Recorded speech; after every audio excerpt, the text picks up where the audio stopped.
That's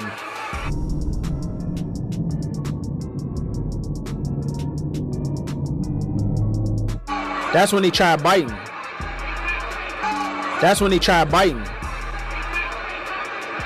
I ain't even noticed that till somebody said something. I just know that from experience. So, I think he lost the fight. If we're being really honest, Tank, you lost that fight.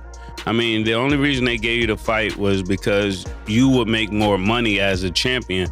But there's no way. When a fighter at the peak of his career meets an opponent who challenges every facet of his game, desperation often takes center stage. This phenomenon isn't new to boxing. Remember when Mike Tyson infamously bit Holyfield's ear? Today, a similar narrative is unfolding with Gervonta Davis. In a recent interview, and I thought he won the fight personally, the no knockdown, that was like unheard of. It was the first time I've ever seen it with my own two eyes.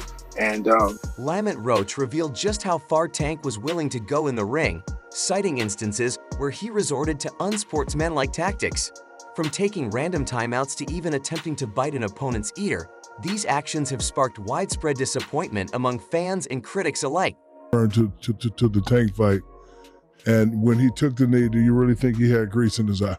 Well, let me start by saying 1,000% it should have been called a knockdown if you take a knee in any scenario in the fight. I don't know if he had grease in his eye or what.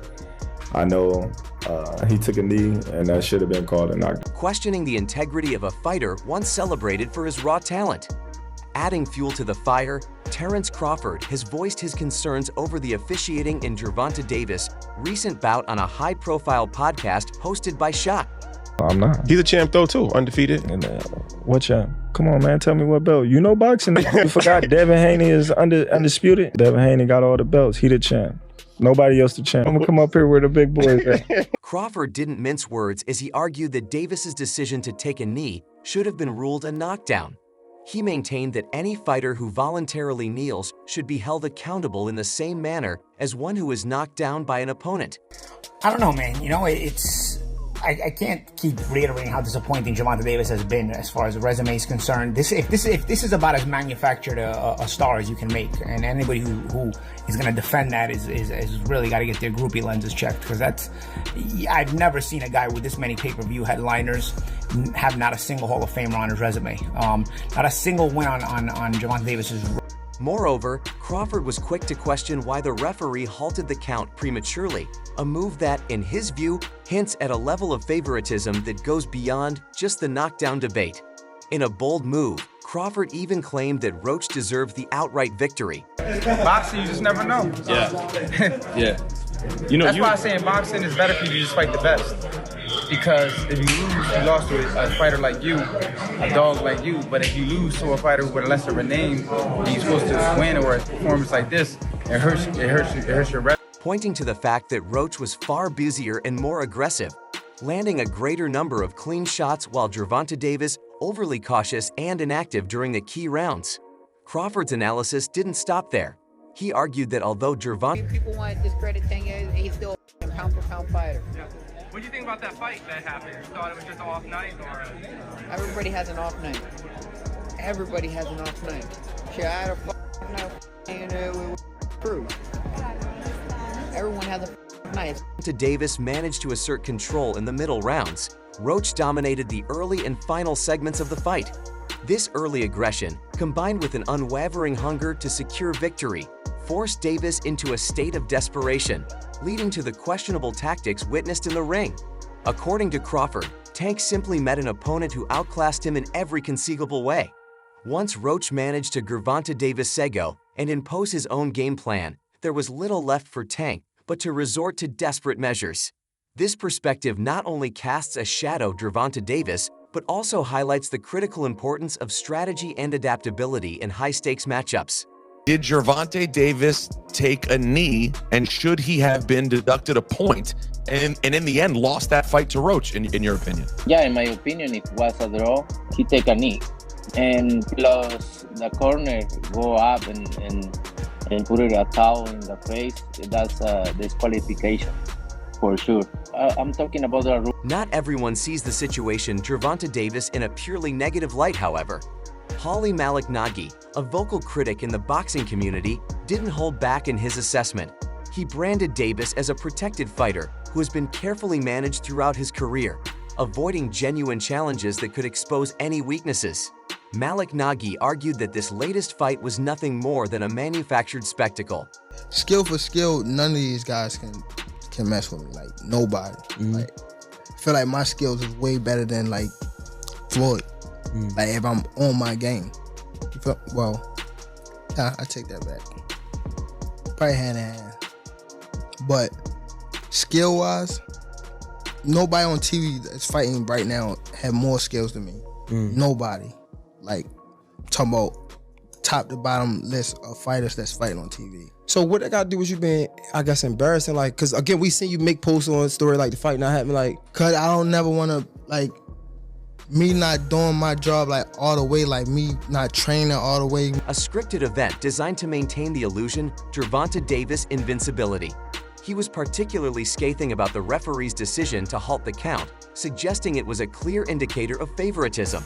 According to Malik Nagy, any fan who continues to defend Davis after witnessing such questionable officiating is wasn't even registering or processing through my mind the other rules, to the simple fact that he could have got disqualified for having his corner come up to the ring and assist him during the round, or you can't come to the mat. Do that, or he can't turn his back on the, like during the fight. That's cause for that's the wave it all. He took a knee and then turned around and went to the corner. A ref will usually stop the fight. in essence, supporting a fighter who has not truly earned his status as a top-tier competitor. Gervonta Davis' more nuanced view.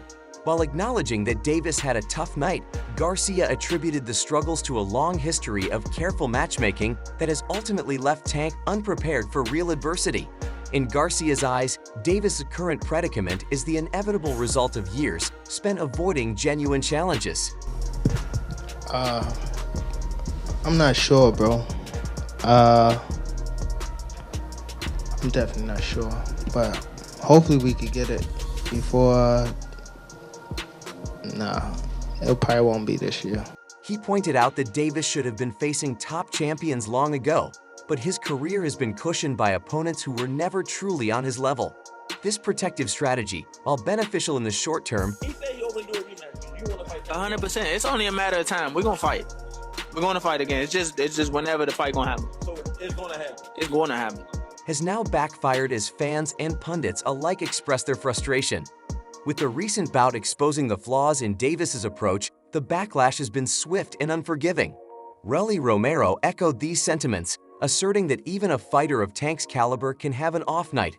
However, he emphasized that when you're a marquee name like Davis, any perceived lapse is magnified, drawing harsher criticism than it might for a lesser-known boxer. Romero recalled a similar situation involving Isaac Cruz. People just don't like Tank to a point where any little thing, just because he ain't knock him out, he probably feel as though that he lost and he didn't, or it was a draw. You know, I feel like Tank was doing a lot of smart things in the beginning, moving a little bit too much, but I feel like he was still like frustrating and things like that. And I think Tank did a good job. Like, he looked sharp than me. You know, I don't know. People just be talking. You know, noting that every fighter has nights where nothing seems to click. Yet, for Tank, the stakes are higher. Every misstep becomes a talking point and fuels the narrative that he is, in fact, not as dominant as he once appeared. Romero also mentioned that a friend of Lamont Roach had hinted at the biting incident, underscoring how pressure. Now, I'm going to tell you something. I don't want to put that on T.O. because he don't deserve it, but it's a certain area. If he get cut, his career is just about done. Because I've seen him with several fighters in the past. And the weight of expectation can sometimes crush even the most talented athletes. In the end, the unfolding drama surrounding Gervonta Davis is... Shakur Stevenson said that if you can't get the rematch, he has a championship fight waiting for you. What do you think about that? That's why I love him. Genuinely speaking, man, that's what I want to do. I want to fight the best fights. You know, like I said, hopefully we can get the rematch. If not, hopefully I can, well, more than likely we can get in there with Shakur because, we already talked. Not just about one fight. It's a reflection of the high-pressure world of elite boxing, where every move is scrutinized and every mistake can have lasting consequences. Whether it's the questionable officiating, Honestly, I haven't watched the fight. We had a show that night. I haven't watched the full fight. One thing that's kind of baffling is that it wasn't a knockdown. I mean, look, he wasn't hurt.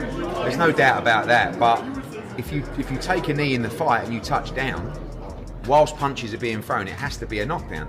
I've heard some people saying, "Oh, that he should be disqualified. He went back to the corner." I don't buy that, to be honest with you. I mean, I think that's a warning, but it's a bit of a bizarre situation for me. Like, there was a lot of people in boxing that were saying that this is a really tough fight. Like, Lamont Roach is a serious fighter. I said it might not be the biggest profile fight, but it's actually quite a tough fight. And Shakur said to me, like, even the day before, "I'm telling you, he's going to have big trouble tomorrow night." And I just feel like hopefully this could be the little something that gives Gervonta a little wake-up call to take him back to the... When a fighter at the peak of his career meets an opponent who challenges every facet of his game, desperation often takes center stage.